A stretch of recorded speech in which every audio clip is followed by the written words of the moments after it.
Cleansed by the Spirit.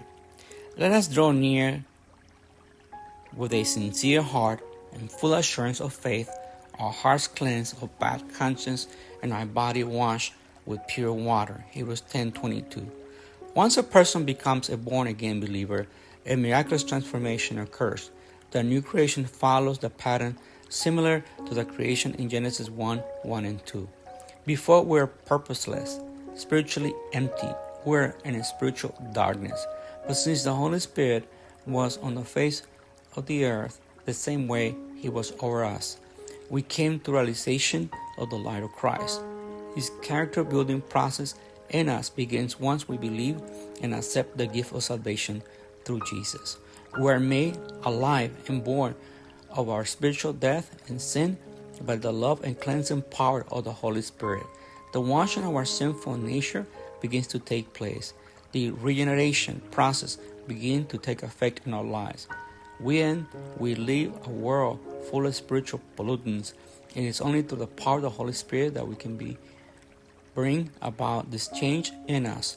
Once we allow Him to do so, we're set apart with a special purpose from God.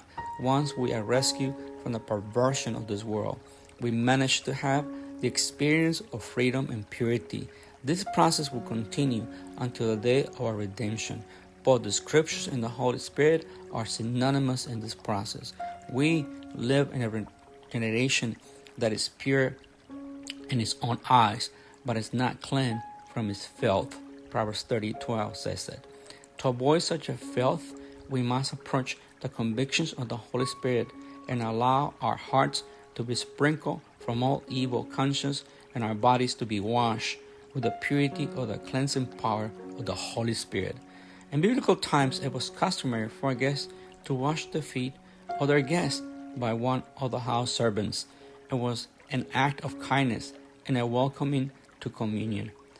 In the same way, the Holy Spirit washes us in a divine purpose of obtaining communion with God and being useful for the kingdom.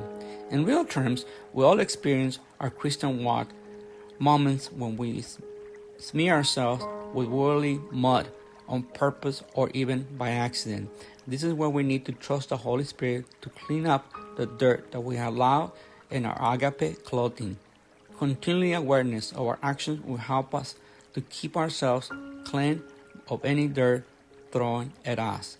Every time we face evidence or spiritual contaminants, we need to ask the Spirit of God to help us.